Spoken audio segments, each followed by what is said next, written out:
اعوذ باللہ من الشیطان الرجیم بسم اللہ الرحمن الرحیم الحمد للہ الذی جعل الحمد مفتاحا لذکرہ وسبیلا الی جنانہ وسببا لزیادت احسانہ والصلاة والسلام والتحیۃ والاکرام علی سید اسلم فی الوجود سر اللہ فی کل موجود نقطۃ دائرۃ الوجود صاحب لواء الحمد والمقام المحمود مولانا ومولا الثقلین جد الحسن والحسین ابی القاسم محمد صلی علی محمد وأهل بيته الطيبين الطاهرين المعصومين المظلومين الذين أذهب الله عنهم الرجس وطهرهم تطهيرا صلى الله عليه وسلم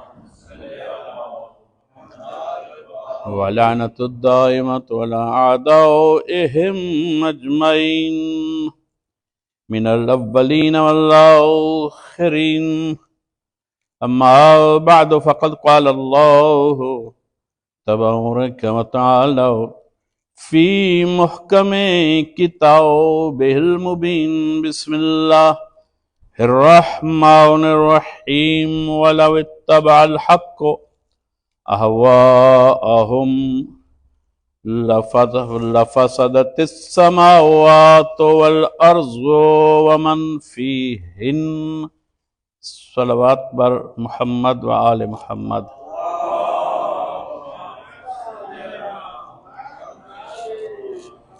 مومنین گرامی قدر، قرآن حکیم کہ سورہ المومنون کی یہ 71 نمبر آیت، اللہ ایک دائمی قانون کا اس آیت میں اعلان فرما رہا ہے، حق و باطل کے مابین اور طاغوت کی پہچان اور حق کی پہچان کے لیے ایک فارمولہ۔ ارشاد ذات احدیت ہے، صلوات پر محمد صلی اللہ علیہ۔ ارشاد ہو رہا ہے کہ اگر کہیں حق اتباع کر رہے باطل کا، خواہشات نفسانی کا، تو اس کا نتیجہ یہ ہوگا کہ لفسدت السماوات والارض، میرے جو زمین و آسمان ہیں ان کا پورا نظام درہم برہم ہو جائے، ان میں فساد پڑ جائے، اور جو کچھ اس زمین و آسمان میں جو رہ رہا ہے ان میں بھی درہم و برہم ہونے کا مشاہدہ ہونے لگے، گویا نظام کائنات میں زلزلہ آ جائے اور مخلوقات کی بقا ختم ہو جائے، فنا میں ڈھل جائے۔ کیوں؟ بہت اہم آیت ہے کہ اگر صرف ایک کام ہو جائے کہ کوئی نمائندہ حق ہو اور وہ اپنے عہد کے کسی باطل کا اتباع، اس کی پیروی یا اس کی بیعت کر لے۔ یہ بیعت کیوں کروائی جاتی ہے؟ یہ بیچاری دوسری دنیا کا تو لفظ ہی نہیں ہے، تو مسلمانوں کا عالم اسلام ہی کی اصطلاح ہے بیعت۔ ورنہ دوسری قومیں کہاں بیعت کرواتی ہیں؟ بیعت کی تاریخ مسلمانوں میں. بیعت کا مطلب لفظ بیع یعنی اپنے آپ کو بیچنا، یعنی میں کسی کی بیعت کر کے گویا یہ طے کرتا ہوں کہ اب اپنے نفس پہ میں اپنی خواہش کو نہیں حاکم بناؤں گا، میرے نفس پہ فلاں جس کی بیعت کی جا رہی ہے اب اس کی حکومت ہے. اور اللہ ہمیں وقت کے امام کی بیعت میں رکھے، اور ہم کوشش بھی کریں کہ حضرت کی بیعت میں رہیں، آ جائیں اور رہیں. آ جانا اور بات ہے، رہ جانا اصل خوش قسمتی ہے. تو اتباع ہوتا ہے کہ پیروی کی جائے، اور اتباع کی یقین دہانی لینے کے لیے نظام بیعت بنایا گیا. یعنی یہ بیعت کیسے شروع ہوئی کہ اتباع پیروی کی، کہ آپ کہتے ہیں ہم آپ کی پیروی کریں گے، یہ زبانی وعدہ ہے، پھر ہاتھ میں ہاتھ دیا جاتا ہے اور ایک وٹنس قائم کی جاتی ہے کہ میں یہ عہد کر رہا ہوں کہ میں آپ کی پیروی کرتا رہوں گا. اسے اتباع کہتے ہیں، اسے پیروی کہتے ہیں، اسی کو بیعت کہتے ہیں. اللہ نے اپنی حجتوں کے لیے قانون قرآن حکیم میں لکھ دیا. اب یہ الگ بات ہے کہ اس سے صرف نظر کرتے ہوئے کوئی شخص منبر ہی سے عقیدہ پیش کر دے، نعوذ باللہ من ذالک، کہ معصومین نے بھی کسی کی بیعت کی، چاہے تقیہ سے کی، تو یہ ایسا باطل نظریہ ہے کہ اس کی تردید ہمارے لیے واجبات میں ہے، کیونکہ آیت قرآن کی ہے، روایت نہیں ہے. قرآن کی آیت کے خلاف سوچنا بھی باطل ہے، اس پر نہ کسی کا فتویٰ چل سکتا ہے قرآن کی آیت پر، اور نہ کسی خطیب کی خطابت غالب ہو سکتی ہے، کیونکہ یہ قرآنی فیصلے ہیں. اور اللہ نے کہا ہے کہ اتنا بڑا انقلاب آئے کہ زمین و آسمان پھٹ جائیں، درہم و برہم ہو جائیں، ان میں لفسدت السماوات والارض، صرف زمین میں بربادی نہیں ہو، آسمانوں میں بھی انقلاب آ جائے، تو مانیے کہ اب وہ کون ہے؟ حالانکہ دنیا میں روز کئی مجبور باطل کی اطاعت کر رہے ہیں، لیکن فساد نہیں آ رہا. معاشروں میں فساد تو نمایاں ہو رہا ہے، اس کے سبب سے جو ہے انسٹیبلٹی، کہ باطل کے لوگ بیٹھیں اور لوگوں سے اپنی اطاعت کروائیں تو نظام بدل جاتا ہے. لیکن وہ کون ہے؟ ان کا اثر آسمان پر کیوں نہیں ہو رہا؟ بھئی ان کی حد ہی زمین ہے، یہ زمین کے ہیں، زمین ہی کا پیوند ہے. پتہ چلا کہ کچھ ایسی حجتوں کا اللہ ذکر کر رہا ہے کہ حق کے کچھ ایسے نمائندے کہ جن کی معرفت زمین و آسمان پر واجب ہے، اور اگر وہ کہیں باطل کے پیرو ہو جائیں یا اتباع کر لیں تو اللہ فرما رہا ہے کہ زمین و آسمان میں فساد پڑ جائے، درہم و برہم ہو جائے، شکست و ریخت ہو جائے، تو آسمان بھی ٹوٹ پڑے، زمین بھی ٹوٹ پڑے. تو یہ ماننا پڑے گا کہ یہ اللہ نے مخصوص حجج الہیہ کی پہچان کا اور ان کی معرفت کا فارمولہ دیا ہے. معرفت دیکھیں کیا ہے معرفت؟ یہ لفظ آج کل استعمال میں بہت ہے، حالانکہ بہت ہی قیمتی لفظ ہے، لیکن اس کا استعمال بہت سستے انداز میں ہو رہا ہے کہ ہم معرفت رکھتے ہیں اور دوسرے کو ہم تان دیتے ہیں کہ آپ کو کہاں معرفت. اللہ کرے سب کی معرفت حق پر قائم ہو جائے. کوشش سب کو کرنی چاہیے، لیکن دعویٰ کرنے سے پہلے 10 بار سوچنا چاہیے کہ میں اپنی کس سوچ کو معرفت کہہ رہا ہوں. معرفت بھی اتنی اور وہی برحق ہے جو کلام معصوم اور کلام الہی کے تابع ہو. کسی حکم قرآنی کو توڑ کے اپنی معرفت کا جلوس نکالا جائے، یا سنت معصومین کو چھوڑ کے دعوی معرفت کر دیا جائے، وہ معرفت نہیں، وہ بھی بہکاوا ہے۔ تو معرفت کو حاصل کرنے کے لیے سب سے پہلی ذمہ داری ہر مومن کی کیا ہے کہ وہ چاہے کہ اگر سفر معرفت کرے وہ زیادہ سے زیادہ پہلے علم حاصل کرے معصومین کے لیے، ان کی زندگی، ان کے فرامین، ان کے طرز زندگی کو اتنا قریب سے سمجھ لے کہ پھر جب اپنے نفس پہ نافذ کرے تو اس کا سفر معرفت واقعی صراط مستقیم بن جائے۔ ورنہ صراط مستقیم پر ایک کردار بیٹھا ہے جس کا نام ابلیس ہے۔ لَأُقْعِدَنَّ لَهُمْ صِرَاطَكَ الْمُسْتَقِيمَ، اس نے اللہ سے کہا تھا میں صراط مستقیم پر بیٹھ کے بہکاؤں گا۔ لوگ سمجھیں گے کہ ہم اچھا کر رہے ہیں، لیکن حقیقت میں ان کا زاویہ مستقیم سے تھوڑا سا ایسا بدلوں گا کہ بدلتے بدلتے بدلتے 90 ڈگری انہیں گمراہ کر دوں گا۔ یہ تو جیومیٹری کا مسئلہ ہے نا، کہ اگر دو نقطے ملائیں صراط مستقیم بنا، اور اگر ذرا سا زاویہ چینج ہو جائے تو وہ خط شروع تو یہی سے ہوگا، پہنچے گا کہیں اور۔ تو مسلمان یہ سمجھ رہے ہیں کہ نماز سے کام شروع ہوا تھا، کلمے سے کام شروع ہوا تھا، مسجد سے کام شروع ہوا تھا، عبادت سے کام شروع ہوا تھا۔ بھائی شروع والے کو نہ دیکھیں، یہ دیکھیں کہ پہنچ کہاں رہے۔ اس سے پتہ چلے گا کہ آپ کا سفر زندگی مستقیم تھا یا اس کے ہتھے چڑھ گیا جس نے یہ وعدہ کر رکھا ہے، چیلنج کر رکھا ہے کہ میں راستے کو بدل دوں گا اور وہ کہیں اور پہنچے گا۔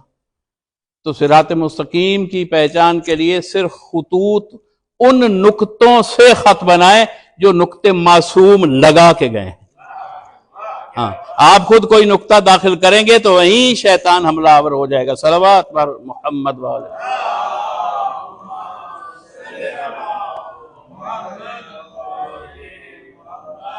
تو معصوم کسی حالت میں بھی بیعت نہیں کرتا۔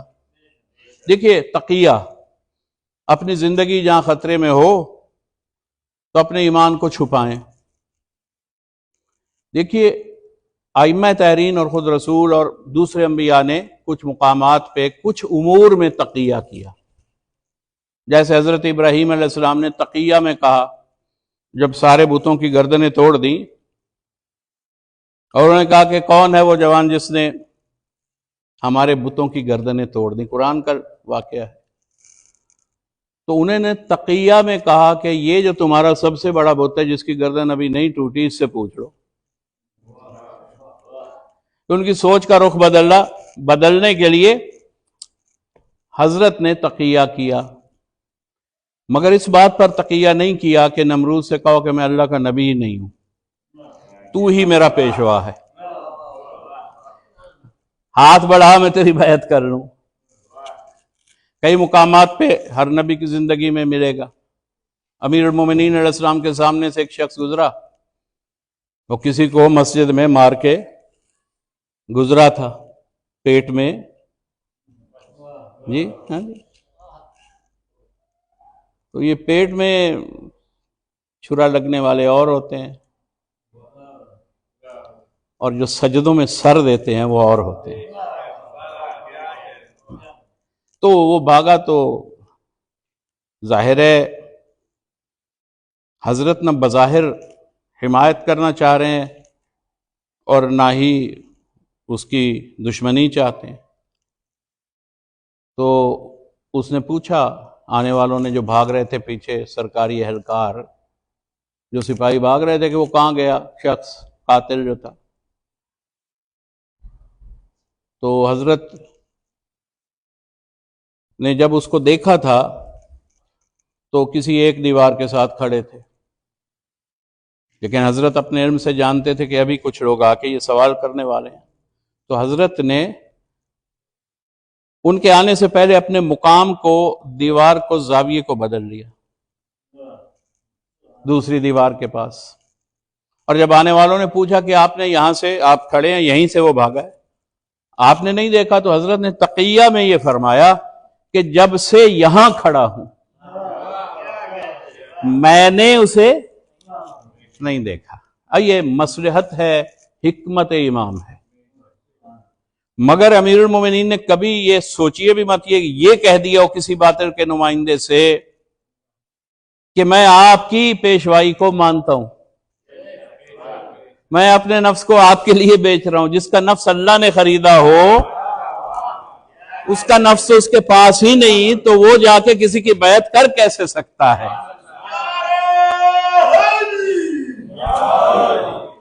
وہ تو اللہ کی رضا لے چکا ہے اور نفس اللہ کو دے چکا ہے۔ اب یہ نفس نفس اللہ بن چکا ہے۔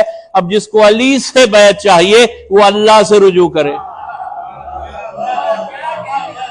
کیونکہ علی نفس اللہ۔ یہ ہیں وہ نقاط کہ ان کی مدد سے معرفت امام کیجئے، صرف نام یاد مت کیجئے، ان کی معرفت میں زندگی گزاریے۔ مگر کس دائرے میں معرفت، کن خطوط پہ معرفت، اس کی میں نے ابھی پہلے جملوں میں نشاندہی کر دی آپ کے سامنے کہ کردار معصوم، کلام معصوم اور سیرت معصوم، اس کے سوا سفر معرفت آپ کریں گے تو وہ معرفت کا سفر لگے گا تو صحیح، مگر آپ کو پہنچائے گا نہیں وہاں جہاں آپ کو پہنچنا چاہیے۔ یہ بہت اہم ذمہ داری ہے ہماری کہ ہم صراط مستقیم سے کہیں ہٹ نہ جائیں، چونکہ شیطان ہر شخص کے راستے میں بیٹھا ہے، چاہے وہ مومن ہو چاہے کوئی اور انسان ہو۔ شیطان کی کوشش ہر نفس کو گمراہ کرنے کے لیے مسلسل ہے جب تک وہ زندہ ہے۔ صلوات بر محمد وآل محمد۔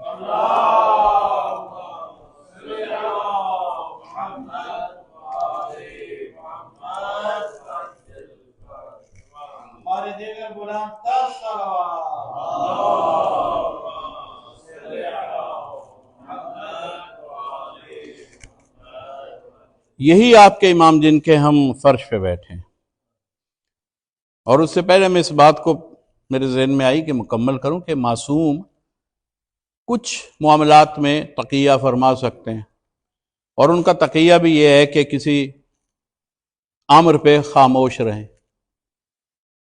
جب تک کہ وہ اللہ کے قوانین کو براہ راست کسی کا عمل نہ توڑ رہا ہو، ورنہ معصوم اس پہ بھی خاموش نہیں رہتا۔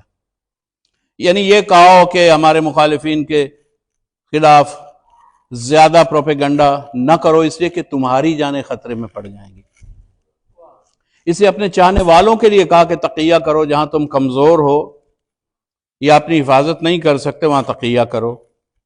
لیکن جو ان کے خواص تھے نا، جو خصوصی کلوز لوگ تھے ائمہ طاہرین کے، ان میں مثالیں ہیں، کسی کو نہیں کہا کہ تقیہ کرو۔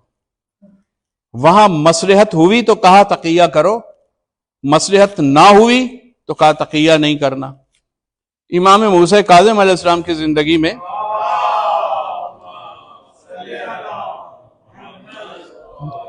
دو لوگوں کی مثال عرض کر دوں، دونوں اسی امام کے پیروکار، انہی کے محب۔ ایک علی بن یقطین اور دوسرے کون؟ صفوان جمال۔ جمال کیوں کہتے تھے؟ اونٹ فروخت کرتے تھے اور کرائے پہ دیتے تھے، جیسے آج کل رینٹ کار ہے، تو اس دور کی کار اونٹ تھے، تو کافی بڑا بزنس تھا، کافی اونٹ تھے، سینکڑوں کی تعداد میں ہوں گے یہ تو معلوم نہیں، لیکن معروف ہو گئے صفوان جمال کے یہ کرائے پہ اونٹ دیتے۔ ہارون الرشید نے آ کے اپنے کچھ لوگوں کے لیے اس سے کرائے پہ اونٹ لیے اور کہا کہ سفر حج یا عمرہ کے لیے جا رہے۔ تو امام علیہ السلام نے تنبیہ کی کہ تم نے طاغوت کو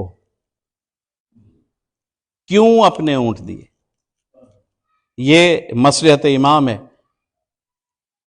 کہ وہاں حضرت کہہ رہے ہیں کہ تو نے یہ تقیہ کیوں کیا؟ تو صاف کہتا کہ میں نہ تیری اطاعت میں ہوں اور نہ تیرے سفر کو شرع کے عین مطابق سمجھتا ہوں، چاہے حج کا سفر ہے۔ چونکہ وقت کے امام سے تو دشمنی کر رہا ہے، اس لیے میں تجھے اپنا سامان نہیں دیتا، کرائے پر بھی نہیں دیتا۔ تو ایک ہی عہد میں ایک شخص سے جس کے لیے مصلحت امام، نگاہ امام جانتی ہے کہ اگر یہ تقیہ نہ بھی کرتا تو اس کا جان و مال، اس کے اموال محفوظ رہنے تھے، اسے کہا کہ نہیں، تمہیں اسے یہ مال سامان نہیں دینا چاہیے تھا۔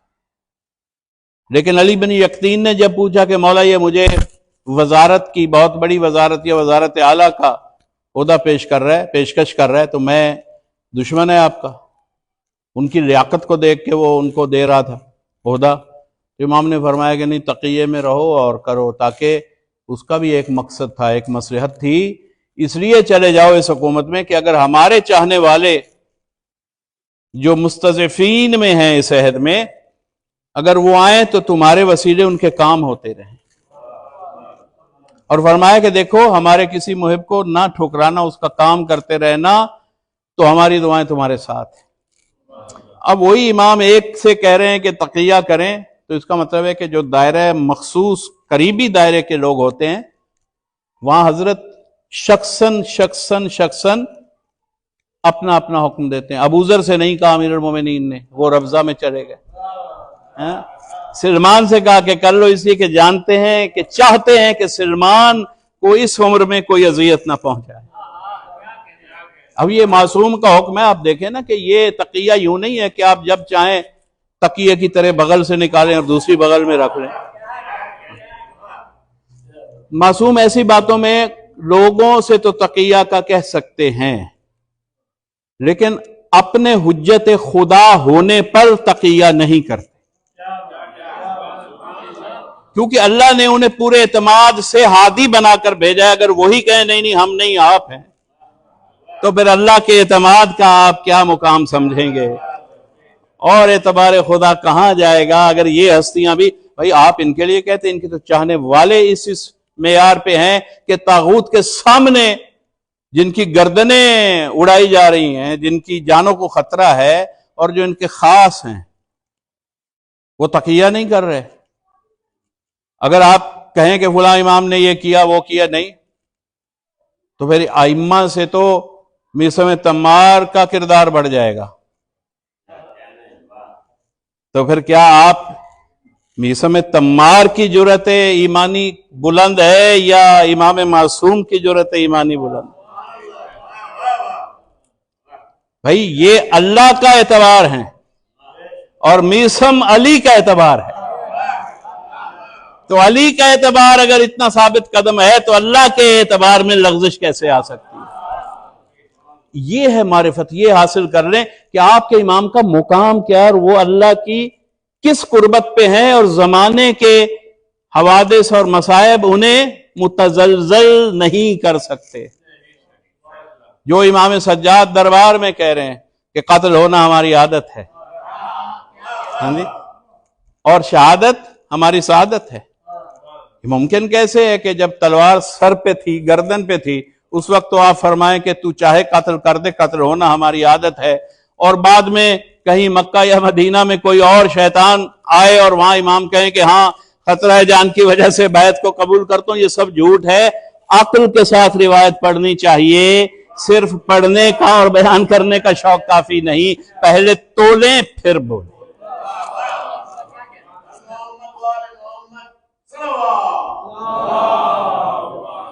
اور شیعہ نسلوں کو برباد نہ کریں، اپنی کم علمی کو اپنے گھر میں رکھیں۔ اس ممبر کی توہین نہیں ہونی چاہیے، یہ ممبر صرف صاحبان معرفت کے لیے ہے۔ ہم میں سے کوئی میثم نہیں، لیکن میثم نے معیار ممبر سمجھا دیا، تو کم از کم اتنے نہ گر جائیں کہ امام ہی کو کسی کی بیعت کروانے لگیں اور کہیں کہ ہر امام نے کی۔ امام موسیٰ کاظم علیہ السلام کے لیے تاریخ میں کیا ہے کہ ہارون بار بار یہ کہتا ہے، یہ جملے موجود ہیں تاریخ میں، کہ آپ ہماری خلافت کو برحق نہیں مانتے۔ اگر بیعت کر چکا ہوتا کوئی معصوم کسی کی، تو وہ امام سے کبھی یہ شکوہ نہ کرتا کہ آپ ہماری اطاعت کو کیوں نہیں مانتے، ہماری حکومت کو نہیں مانتے۔ تو تقیہ امام اپنے منصب کے لیے نہ کوئی رسول کرتا ہے، لکم دینکم ولی دین کہتا ہے، میں تمہاروں کی عبادت نہیں کر سکتا، تم میرے کی نہیں کر رہے، تو جاؤ بھاڑ میں، لکم دینکم ولی دین۔ تو رسول یا امام کبھی اللہ کی حجت تقیہ نہیں کرتی، کیونکہ وہ اللہ کا اعتبار ہے۔ شیطان اکڑ جائے تو اللہ یہ نہیں کہتا چلو میں کچھ دن کے لیے سو جاتا ہوں، نعوذ باللہ من ذالک، تو کام کر لے، کہا نہیں، تو باطل کے لیے جا کے اپنا کام کر اور میں حق کے نمائندوں کو بھیجتا رہوں گا، تاکہ یہ میدان جہاد مابین حق و باطل آج سے شروع ہو کر قیامت تک جاری رہے۔ اسی نظام کو قائم رکھنے کے لیے سلسلہ امامت بنایا تھا، بیعتیں کروانے کے لیے، طاغوت کی بیعت کروانے کے لیے سلسلہ امامت بنایا ہی نہیں، بالکل ناممکن ہے۔ اور لہذا کسی ذہن میں کوئی خدشہ رہ گیا ہو جو صرف مجلس کو سن کے اور خطیب کی شہرت کو سن کے پروانہ وار نثار ہونے کے عادی ہیں، تو خطیبوں کی پرستش مت کیجئے، جس کا منبر ہے اس کے معیار کی حفاظت کیجئے، ہاں، اور کبھی بھی کوئی کہے تو وہیں اسے روک دیجئے کہ ایسا تائب ہوں، توبہ کا دروازہ تو ہے نا سب کے لیے، اعلانیہ تائب ہوں تو بسم اللہ، پھر معاملہ اللہ کے سپرد ہے، لیکن جو جرم کیا ہو صفائی اس کی دی جاتی ہے۔ جرم یہ تھا کہ کہا گیا کہ جی کہا تو یہ گیا کہ انہوں نے بیعت کر لی اور صفائی دی جا رہی، نہیں میں تو ان کو یہ مانتا ہوں، میں تو ان کو یہ مانتا ہوں، میں تو ان کو وہ مانتا ہوں۔ تو بھائی آپ نے جس بات کا جو جرم جو ارتکاب کیا ہے، صرف اس کے لیے آ کر کہیں کہ میں اس میں ناقص مطالعہ کی وجہ سے غلط فکر کو بیان کر گیا تھا، میں اس کے لیے اپنے انالیسس کی کمزوری پہ توبہ کرتا ہوں۔ یہ صرف یہ چاہیے کہ میں ان جملوں سے اپنے آپ کو بری کرتا ہوں اور بارگاہ حق میں آپ سب کو شفیع بناتا ہوں کہ میری شفاعت کر دیں۔ اگر میں ممبر سے کچھ کہوں تو میں مومنین کو شفیع قرار دوں گا کہ آپ شفاعت کریں تاکہ میرا یہ گناہ معاف ہو جائے جو میں نے ممبر پہ ادا کیا، نعوذ باللہ من ذالک۔ تو یہ نہیں ہے کہ کہا کچھ جائے اور جواب کچھ دیا جائے، یہ تو لوگوں کو بیوقوف بنانے کی پریکٹس ہے۔ تو لوگوں کو بیوقوف نہیں ہونا چاہیے، مومن ہے ہی وہ جس کی بصیرت زندہ ہو، کوئی باقی مومن نہیں ہوتا۔ امیر المومنین نے فرمایا کہ عرفنی، جناب حضرت ابوذر کو جندب بھی بعض مقامات پہ جندب کہہ کے بھی مخاطب کیا، اس میں حضرت فرماتے کہ یا جندب عرفنی بمعرفت نورانیہ، اور یہ ہے حضرت کی معرفت کا راستہ، امیر المومنین خود دے رہے ہیں۔ فارمولہ آج پکڑ لو، محفوظ کر لو، معرفت کا سفر کہاں سے شروع ہوگا؟ عرفنی بمعرفت نورانیہ، کہ مجھے نبی کا بھائی تو مانتے ہو،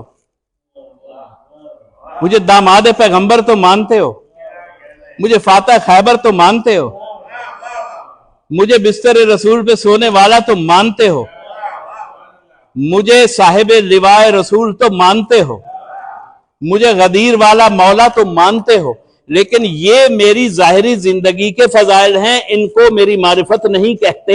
میری معرفت کیا ہے؟ عرفنی بمعرفت نورانیہ، میری معرفت نورانی میں سفر کرو اور مجھے پہچانو کہ میں بحالت نور کیسا تھا۔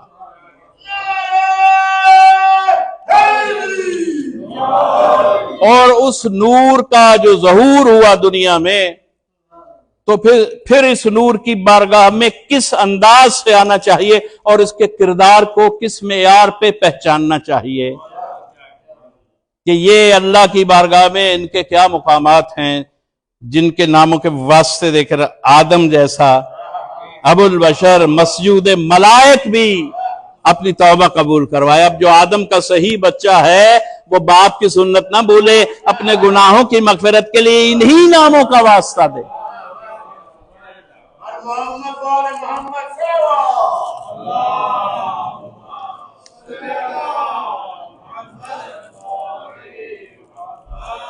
اور کچھ اسلامی طبقوں میں امر بالمعروف نہی عن المنکر سب مانتے ہیں، قرآن کا حکم ہے، لیکن اسے لے کے الٹے الٹے طریقے سے لوگوں کی اصلاح کرتے ہیں.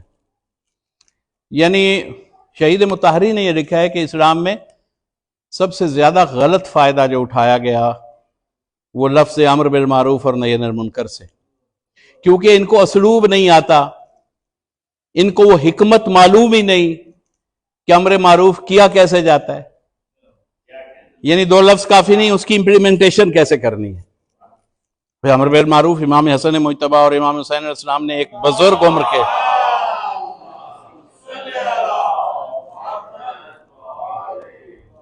اور تبلیغی جماعت یہ نہیں کہ وہ آ کے یہ کہہ دے کہ نہیں آپ یہ غلط کر رہے ہیں، اس سے کوئی اصلاح نہیں ہوگی. وہ سن لے گا مگر وہی کرے گا جس پہ اس کا نفس جمع ہے. لیکن معصوم نے سمجھایا، شہزادوں نے، کہ اس کی عمر زیادہ ہے، اس کا احترام بھی رہے اور اس کی اصلاح بھی ہو جائے. تو یہ نہیں کہا کہ میاں، بوڑھے میاں آپ کا وضو غلط ہے. فرمایا کہ دیکھو ہم دونوں وضو کرتے ہیں، ذرا آپ دیکھ کر بتائیں ہم میں سے کون بہتر وضو کرتا ہے. وہ ایسی اصلاح فرمائی کہ وہ خود بخود پہچان گیا کہ وضو یہ تو رسول کے بیٹے ہیں، دونوں کا وضو برابر ہے. وضو میں غلط کر رہا تھا، مجھے ان سے سیکھنا ہے. کہا میری جان قربان، میں نے آپ سے اپنے وضو کو درست کر لیا. تو یہ تندی سے یا پریشر سے کسی کی اصلاح آپ نہیں کر سکتے، نہ امر بالمعروف یا نہ نہی عن المنکر. اور طاغوت کے اتباع سے بچانے کے لیے ان دو چیزوں کی ٹولز کی ضرورت ہے. امر کی بھی ضرورت ہے، نہی کی بھی ضرورت ہے. تو ٹولز تو یہی ہے نا دو. تو ان کا اطلاق کیسے ہو؟ تو معصومین کو اللہ نے وہ حکمت عطا فرمائی کہ انہوں نے جس انداز سے انہوں نے لوگوں کی عادتیں نہیں بدلی، لوگوں کے نفس بدلے. ہم اور آپ صرف عادت بدل سکتے ہیں کسی دوست کی، کسی بچے کی، مگر اس کے نفس کی اصلاح تک ہماری نگاہ نہیں ہے، اور ہم وہ سفر کرنا بھی نہیں چاہتے. بھائی آپ جتنے بڑے بزرگ بیٹھے ہیں، بعض اوقات بچوں پہ ہمیں تیش آ سکتا ہے، کیونکہ وہ کسی صحبت میں رہتے ہیں دوستوں کی، اس زمانے کے بچوں کی. اب ان کے اندر کئی سوالات ہیں، کئی چیزیں ایسی نہیں ہیں جو قابل قبول ہیں، تو آپ انہیں کیسے سمجھائیں؟ یہ ایک اصلاح کا پہلو ہے اس بات میں، اس لیے پیش کر رہا ہوں کہ امر بالمعروف نہی عن المنکر تو کرنا ہے، لیکن اسلوب کون سا ہونا چاہیے، پروسیجر کون سا ہونا چاہیے.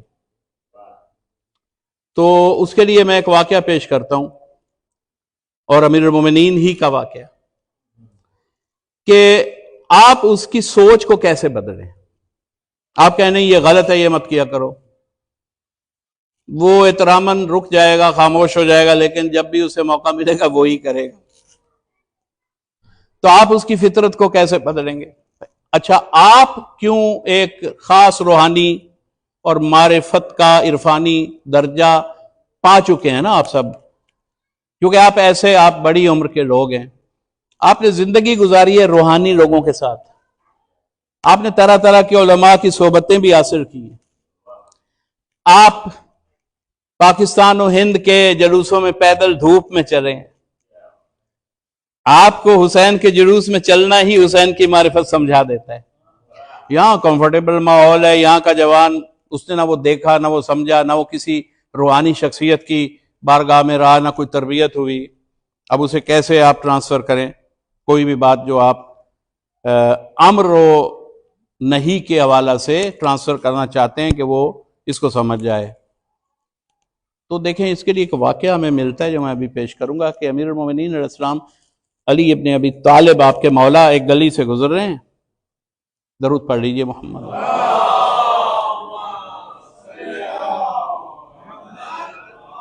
حضرت ایک گلی سے گزر رہے ہیں اور ایک عجیب منظر آیا سامنے گلی کے موڑ پہ، کہ ایک بچہ ہے 6 برس کا، 5 برس کا، 7 برس کا، جو بھی ہے، وہ آدھا مکان کی چھت پہ جو اس کی منڈیر ہے،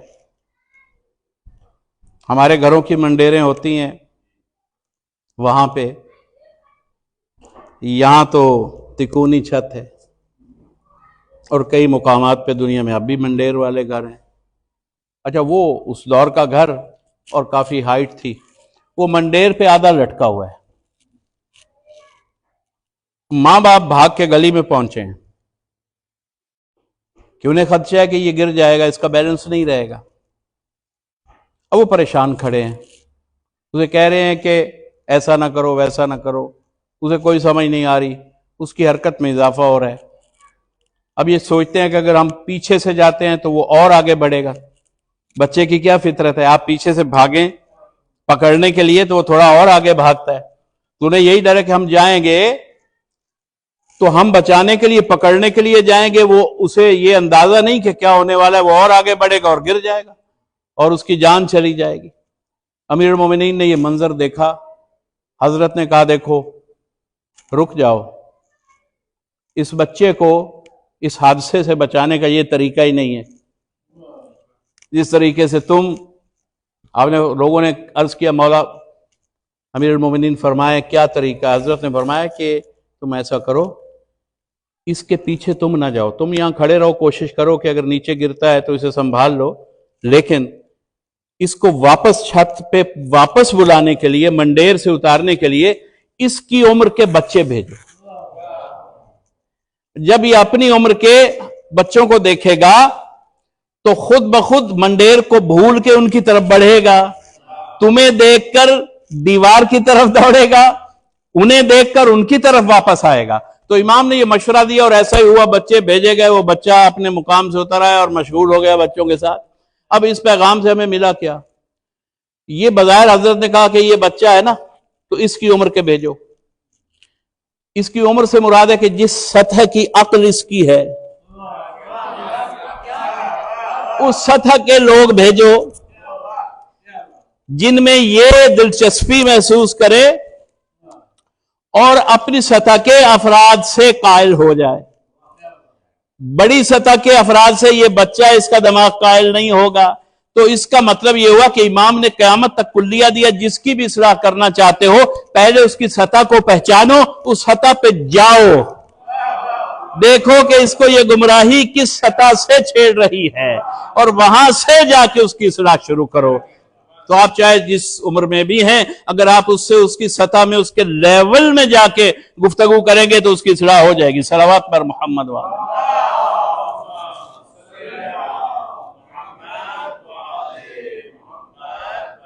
تو تقیہ تو نہیں کیا جن پہ علی کو اعتبار تھا، انہوں نے نہیں کیا، لیکن عام لوگوں کے لیے حکم دے دیا کہ تم وہ درجہ نہیں رکھتے، باہر طور تمہیں جہنم سے بچانا ہے، اس لیے تقیہ کر لینا. یہ بھی رحمت ہے یہاں ائمہ طاہرین کی کہ کہا کہ پردہ ڈال لینا تاکہ نسلیں بچ جائیں، کیونکہ تمہاری بساط اتنی ہے. اگر جن کی بساط کو ہم جانتے ہیں انہیں ہم وہ شجر خود دکھا کے جائیں گے جس پر زبان کاٹی جائے گی اور وہ اپنے ہاتھوں سے اس شجر کو پالے گا. تو اسے کیوں نہیں تقیہ؟ یہ کہ لیول جانتے ہیں، لیول جانتے ہیں کہ اس کے ساتھ امر بالمعروف کس معیار پہ ہوگا، اور عام سطح کے لوگ جن کا علم کم ہے یا جو کسی سبب سے کمزور ہیں ان کے ساتھ لیول کیا ہونا چاہیے. تو آپ تقیہ کو بھی پوری طرح پہلے سمجھ لیں پھر بیان کریں تقیہ کہاں کیسے استعمال ہوگا. اچھا اب دوسری گزارش کہ اسی گزارش کا جزو ہے اور گفتگو جلد اختتام پذیر ہونے والی، کہ جناب ابوذر نے ربضہ میں جان دے دی، ولایت علی کے اقرار پہ پردہ نہیں ڈالا، حق کا امام کسی اور کو نہیں مانا، حاکم و پیشوا کسی اور کو قرار ہی نہیں دیا، بلکہ احتجاج کرتے ہوئے ربضہ پہنچا دیے گئے. میسم، اور صرف ایک میسم نہیں، کئی مثالیں ہیں، حیات معصومین میں کئی مثالیں ہیں. خود اسی عہد میں امیر المومنین کے بعد امیر شام کا عہد ہے، شریر شام جسے کہنا چاہیے. یہ جن کو امیر کہتے ہیں وہ حقیقت میں شریر نکلتے ہیں. تو شریر شام نے جناب حجر ابن ادئی کے ساتھ کیا کیا؟ جناب حجر کا معیار عمل بتائیں۔ اگر علی بیعت کر چکے تھے نعوذ باللہ تو حجر کو کیا اعتراض تھا؟ لیکن حجر نے اپنے بیٹے کی جان بھی دی اور کہا کہ میرے سامنے، وہ کہتے ہیں لوگ بچوں کی جان بچاتے ہیں نا، کہ نہیں نہیں نہیں میرے بیٹے کی جان بچ جائے، لیکن حجر نے کہا نہیں، اسے پہلے میرے سامنے قتل کرو۔ اس سے ایک معیار سیکھو، ہم سب کو سیکھنا چاہیے کہ اگر وہ بیٹا ہدایت پر ہے تو یہ فانی زندگی میں 2-4 سال زندگی اس کی بڑھوا دینا یہ کافی نہیں ہے۔ حجر یہ چاہتے ہیں کہ اس کا انجام وہی ہو جو میرا ہونے والا جنت میں، جہاں میں پہنچوں دائمی زندگی جو ہے، مورٹل لائف ہے، یہ بھی جنت میں رہے۔ اس لیے ولایت علی پر کہیں گھبرا کے لشکر معاویہ کے مطالبے کا اقرار نہ کر لے۔ نہیں، میرے سامنے چونکہ اب جو سفر اب تک کیا ایک ساتھ مصیبت جھیلی ہے، جہاں میں پہنچ رہا ہوں وہیں اس کو دیکھنا چاہتا ہوں، یہ میرے ساتھ رہے۔ یہ ہے حجر۔ اور حرہ حلیمہ سعدیہ کی بیٹی، تو کہا تو وہ آیا جب حجاج بن یوسف نے بلوایا کہ سنا کہ تم شیخین سے علی کو افضل مانتی ہو، یہ تمہارے بارے میں سب بتا رہے ہیں۔ اب نے کہا نہیں، میں نے تو کبھی ایسا نہیں کہا کہ وہ ان سے افضل ہے، یعنی ثلاثہ سے، ثقیفہ کے خلفاء سے، کہ تم علی کو افضل مانتی ہو۔ وہ کہتی نہیں، میں نے تو آج تک نہیں کہا، میرا تو یہ عقیدہ ہی نہیں ہے۔ وہ بڑا حیران ہوا، کہنے لگا تو پھر آپ کا کیا عقیدہ ہے؟ تو کہا بھی میرا عقیدہ تو یہ ہے کہ علی تو پیغمبر آخر الزمان خاتم المرسلین کے علاوہ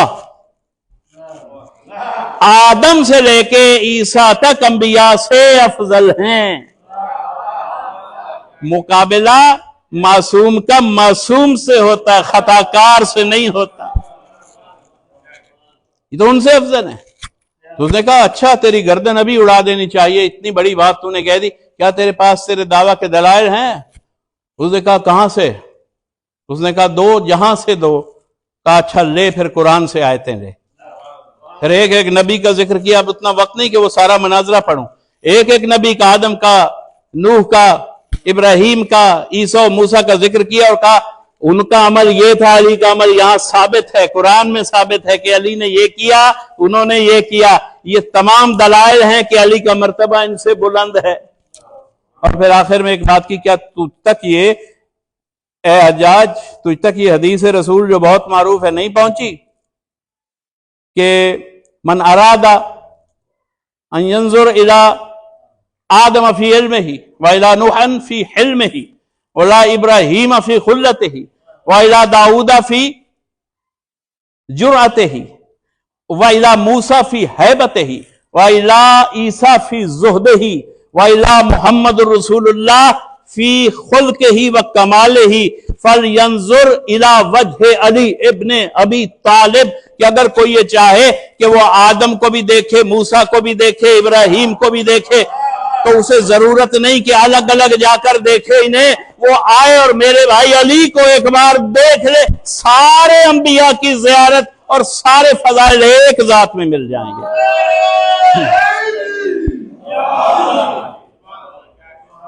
یہ اس نے وہاں بیان دیا۔ جناب حجر، ان کا بھی یہی عالم، ہاتھ پاؤں کاٹ دیے گئے ابن زیاد نے، اور رسیاں باندھ دی کاٹ کے تاکہ خون آہستہ آہستہ باہر نکلے، اور تڑپ تڑپ کے جان دے۔ اور جب آخری لمحے آئے اور گھر بھجوا دیا، یعنی ان کی باڈی کو مسل کے زخمی ترین حالت میں فیملی کو اذیت میں مبتلا کرنے کے لیے بھجوایا۔ تو جب تکلیف میں رہے، تڑپتے رہے، کسی کوئی گلہ نہیں کیا، آہ نہیں بھری۔ یہ ہے معیار مودت معصوم کا علی کی محبت میں۔ اور جب وہ موقع آیا، رشید حجری کی بات کر رہا ہوں، رشید حجری کا یہ واقعہ، اور جب وقت آیا، آخری آ گیا، تو کہا میرے پاس چند لمحے ہیں، لکھنے کا سامان لاؤ، گویا کاغذ قلم لاؤ، سنت رسول تھی نا، سنت رسول میں کہا کاغذ قلم لاؤ، کہا کیوں؟ گھر والوں نے کہا کیوں؟ کہا کہ میں وہ علی کے فضائل جو ابھی تک کسی پہ ظاہر نہیں کر سکا، میں چاہتا ہوں کہ موت سے پہلے وہ امانت زمانے تک پہنچا دوں، میں فضائل علی پہ مر رہا ہوں۔ ہارون کا ایک بیٹا، اس کے بیٹے مامون بھی تھا، مستعین بھی، امین بھی، سارے ظالم تھے۔ ایک بیٹا عجیب، اللہ عجیب انداز سے اس کی فطرت کہ کافر کے گھر مومن بھی آ جاتا ہے اور مومن کے گھر کافر آ سکتا ہے۔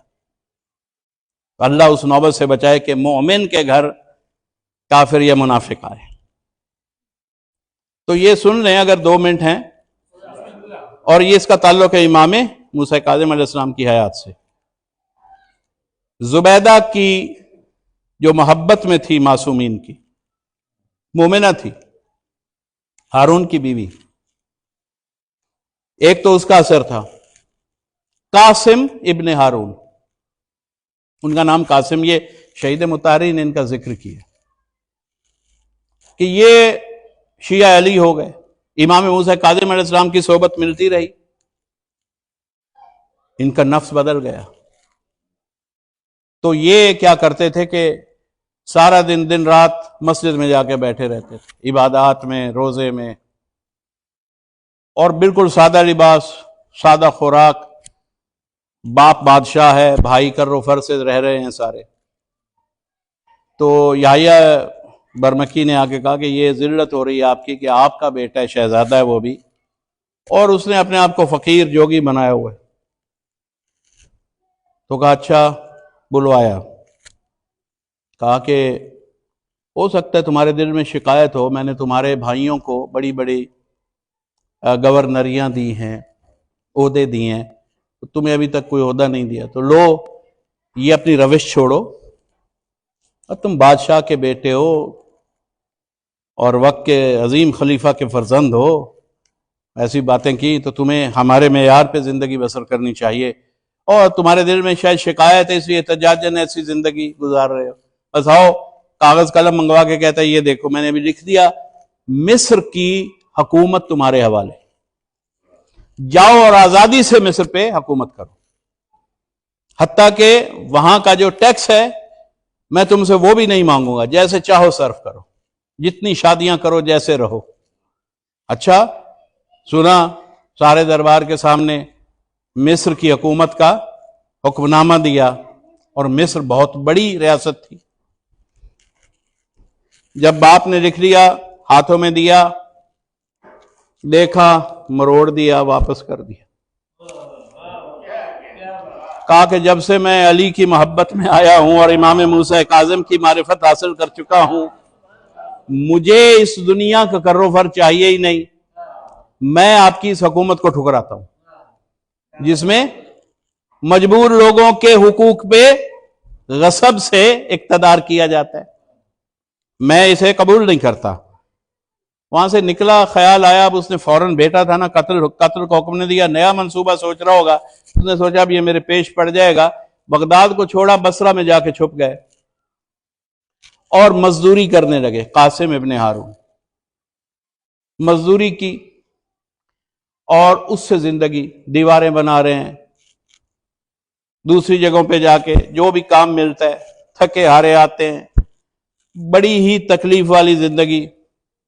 اور جب وقت آخر آیا، بیمار پڑ گئے، وقت آخر آیا تو ایک شخص سے، عبداللہ بصری، وہ روایت کرتے ہیں کہ مجھے بلوایا کہ اب میرا آخری وقت ہے، تو 3 چیزیں تمہارے سپرد کرتا ہوں، میرے پاس اور کچھ نہیں، یہ میرے 3-4 لباس ہیں، یہ تمہیں وصیت میں دیتا ہوں کہ میرے بعد ایسے لوگوں کو دینا کہ جو اللہ کی بارگاہ میں گناہ نہ کرتے ہیں اور وہ اللہ کی اطاعت کرتے ہوں، تاکہ جب وہ اطاعت الہی کریں تو میرا لباس ان کے ساتھ ہو تو کچھ ثواب مجھے ملتا رہے۔ کہا اور دوسری میرے پاس کتاب مجید ہے، قرآن ہے جسے میں پڑھتا ہوں، یہ میرے بعد ایسے شخص کو دینا کہ جو واقعاً قرآن کی معرفت رکھتا ہو اور تلاوت قرآن اس کے یعنی معمولات کا حصہ ہو اور وہ خلوص سے اللہ کی بندگی کر، یہ قرآن اسے دینا، جب وہ تلاوت کرے گا ثواب مجھے پہنچے گا۔ تیسری چیز کا یہ ایک انگوٹھی ہے میرے پاس، کہا کہ یہ میرے باپ کو دے دینا۔ اس نے کہا وہ کیوں؟ اس نے کہا یہ اسی نے مجھے دی تھی، جب سے دی ہے میں نے آج تک پہنی نہیں، کیونکہ اس میں عوام کی جو حقوق ہیں، جو عوام کا رزق ہے، اسے چھین کے یہ اقتدار بنا تھا، تو اس میں بھی مال حرام ہے اس انگوٹھی میں، یہ اسی نے دی تھی، اسی کو واپس کر دینا۔ بس یہ تین چیزیں ہیں۔ اور یہ وہ کہتے ہیں کہ پھر کہتے ہیں کہ اچھا اب میری وصیت ختم ہوئی، اے عبداللہ بصری اب تم مجھ سے دور چلے جاؤ، چونکہ وہ ہستی مجھے لینے آ گئی ہے کہ میں مدت سے جس کے انتظار میں تھا، میرے مولا علی ابن ابی طالب تشریف لا رہے، اور ان کی روح پرواز کر گئی۔ تو ہم تو بتا رہے ہیں کہ دشمن امام کے گھر میں بھی اگر مومن ہو تو اس منبر سے اس کی توصیف اور حق کے توصیف بیان ہوتا ہے۔ ہم تعصب نہیں رکھتے، ہم خاندانوں کی وجہ سے کسی کے خلاف نہیں ہیں۔ ہم دیکھتے ہیں کہ محمد کس کا بیٹا ہے یہ نہیں دیکھتے، کس کی اطاعت کر رہا ہے یہ دیکھتے ہیں۔ معاویہ بن یزید کس کا بیٹا ہے یہ نہیں دیکھیں گے، ہم یہ دیکھیں گے کہ اس کا عقیدہ کیا ہے۔ بس امام موسیٰ کاظم علیہ السلام وہ مظلوم ہے، اور حضرت کی صحبت نے ہارون کے بیٹے کا نفس بدل دیا کہ وہ معصوم تو نہ ہو سکا، لیکن اس کا معیار کردار آئینہ کردار معصوم نظر آیا کہ وہ اقتدار کو ٹھکرائے، وہ زندگی کو مصائب میں ڈال دے، اور اس کی وصیت اور اس کا مال کتنا ہے؟ صرف 4 لباس، 1 کتاب قرآن حکیم، اور جس کی غاصب کی انگوٹھی اسے واپس کی گئی۔ بس 5 منٹ میں یہ مصائب عرض کرنے حضرت کے۔ میں آپ سے عرض کروں عزاداران امام، آپ کے یوں تو 13 کے 13 معصوم مظلوم ہیں، 11 کے 11 امام ظلم سے شہید ہوئے، اس میں کوئی شک نہیں، لیکن یاد رکھیے 2 معصوم ایسے ہیں، ایک آپ کے مولا حسین کہ جن پہ ظلم کی انتہا گزر گئی، دوسرے حضرت سید الشہداء کے بعد جن کے ساتھ ظلم کی انتہا گزر گئی وہ حضرت امام موسیٰ کاظم علیہ السلام ہے۔ مظلومیت میں کوئی اور امام معصوم اتنا مظلوم نہیں کیا گیا جتنے امام موسیٰ کاظم مظلوم ہوئے۔ منصور کے بیٹوں نے قید میں رکھا، مہدی کے دور میں قید میں رہے، پھر رہائی ہو جاتی تھی، اور جب ہارون نے قید میں ڈالا تو ٹوٹل قید کی عمر 16 برس ہے، معروف ہے 14 سال۔ کئی بار اس میں مختصر مدت کی رہائیاں ملی، مگر جب ہارون نے آخری بار قید کیا تو 170 ہجری کی دہائی میں حضرت کو قید کیا، اور 183 ہجری میں 183 میں حضرت کی شہادت ہو گئی۔ تو یہ سارے سال قید میں گزرے۔ پہلے اس نے بصرہ بھیجا، وہاں عیسیٰ نام کا گورنر تھا، عباسی تھا، اور اس کی ذمہ داری لگائی کہ ان پہ ظلم کرو، ان کو سخت اور مشقت والی قید میں رکھو۔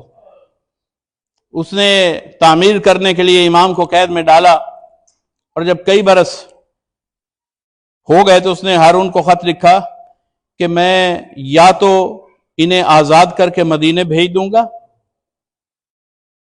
اور یا یہیں رہا کر دوں گا، میں انہیں اپنی قید میں نہیں رکھ سکتا۔ اس نے کہا کیا ہوا؟ اس نے کہا میں نے چھپ چھپ کے اس امام کی، اس فرزند رسالت کی قید کو دیکھا ہے۔ یہ صبح کی نماز میں، نماز کے بعد جب سر سجدہ میں رکھتے ہیں، سجدہ شکر میں تو نماز ظہر میں اٹھاتے ہیں، اور ظہر کی تاکیبات کے بعد سر اٹھتا ہے تو عصر میں، اور عصر کے بعد مغرب اور عشاء، اور عشاء کے بعد صبح تک حالت سجدہ۔ ان کے پاس تو اور کسی بات کا، سیاست کا وقت ہی نہیں ہے۔ تو نے کن الزامات کی بنا پہ اسے بھیجا کہ یہ میری حکومت کے مقابل حکومت چاہتے ہیں؟ میں نے ان میں کوئی سیاست نہیں دیکھی، انہیں کسی چیز کی ضرورت نہیں، بلکہ میں نے ایک عجیب منظر دیکھا ہے کل شب کہ یہ پروردگار سے میں نے چھپ کے ان کی دعائیں سنی ہیں یہ بلند آواز میں رو رو کے کہہ رہے تھے پروردگار میں تیری عبادت کے لیے تنہائی چاہتا تھا، تیرا بہت شکریہ، تیرا بہت احسان ہے، تیرا شکر ہے کہ تو نے مجھے زندان کی تنہائی میں بھیجا کہ جہاں تیری یاد کے مابین کوئی مداخلت نہیں کر سکتا۔ کہا تو یہ قید و بند پہ شاکر ہیں، مجھے یہ خوف ہے مجھ پہ عذاب نہ آ جائے۔ ہارون نے دیکھا کہ اب یہ نہیں رکھ سکتا بصرہ میں، مولا کو بغداد میں بلوا لیا اور سخت ترین قید، حضرت کو قید میں رکھا۔ بس عزاداران آخری جملہ سن لیجئے، تفصیلات چھوڑ دی۔ حضرت کو اتنا مظلوم کیا گیا کہ جس قید خانہ میں تھے کئی برس، حضرت کئی سال اپنے قد کے ساتھ سیدھے کھڑے نہیں ہو سکے۔ کیا سبب تھا؟ کہ چھت اتنی قریب رکھی گئی کہ حضرت اگر سر اٹھائیں تو حضرت کا سر زخمی ہوتا تھا۔ آپ کے مولا مسلسل حالت رکوع میں کئی برس رہے اور اسی میں عبادت ہے اور وہی وقت ہے۔ حضرت کو جو کھانا بھیجا جاتا تھا حضرت اس میں سے چاہے وہ جیسا ردی کھانا ہوتا تھا اور کتنا بھوکا پیاسا رکھنے کے بعد دیا جاتا تھا، حضرت صرف ایک لقمہ یا دو لقمہ لیتے تھے اور پھر حالت سجدہ و نماز میں چلے جاتے تھے۔ حتیٰ کہ وہ جو زندان تھا صرف چھت کا یہ مسئلہ نہیں تھا، حضور اس کے چاروں طرف سلاخیں تھیں، چاروں طرف سلاخیں، اور سلاخوں کے اوپر لمبے لمبے خاردار سلاخوں کے بنے ہوئے کانٹے تھے۔ اگر حضرت دیکھیں، اگر تھکیں اور آرام چاہیں اس حالت رکوع سے، اگر دائیں لگیں تو حضرت کا جسم زخمی ہو جاتا تھا دائیں طرف کی سلاخوں سے۔ کوئی تکیے نہیں رکھے ہوئے تھے، سلاخیں تھیں، اور کہتے ہیں کہ حضرت کی یہ زیارت ناہیہ میں ہے کہ سلام اس قیدی پر کہ جس کے بدن کے گوشت کو زندان کے کانٹے کھا گئے تھے۔ بس آپ کے امام نے اس کیفیت میں کس حالت صبر میں اور زندگی بھر مدد کی، جب بھی موقع ملا کسی کو روٹیاں پہنچا رہے ہیں، کسی کو درہم بھیج رہے ہیں۔ حضرت کی یہ زندگی کا معمول تھا۔ قید خانے سے بھی حضرت نے ایک نظام بنایا کہ اپنے نوابین کو مامور کیا کہ لوگوں کی اس طرح سے مدد کرو۔ یہ آپ کے امام موسیٰ کاظم علیہ السلام تھے، اور اپنی کیفیت کیا ہے زندان میں میں نے عرض کیا۔ اب انہوں نے وہ کوشش بھی کی کہ ایک عورت کو بھجوایا، ایک حسینہ کو بھجوایا، جب دیکھا صبح آ کے تو وہ عورت بھی سجدے میں، امام بھی سجدے میں۔ اس عورت سے کہا تجھے تو بھیجا تھا کہ امام پہ کچھ الزام لگ جائے، تو یہ کیوں نہ کر سکی؟ اس نے کہا میں نے ایک ایسا نور ساتے دیکھا کہ کائنات کی مخلوقات جب یہ سجدے میں کہتا ہے سبوحن قدوسن رب الملائکۃ والروح، تو کائنات کی ہر مخلوق اس کے ساتھ ساتھ یہی تسبیح پڑھ رہی تھی۔ ارے میں بھی اسی سجدے میں گر گئی۔ بس عزاداران حسین، اس نے بھیجا کہ اب یہ آخری کوشش بھی ناکام ہوئی۔ اس نے کہا اب ان کی جان لی جائے۔ اس نے کہا شاہق بن سندی بن شاہق ملعون، اس سے کہا کہ ظالم ترین زندان بان، کہا کہ ایسی سختی کر کہ انتہا ہو جائے، ان سے لکھوا کہ میں طبعی موت مر رہا ہوں۔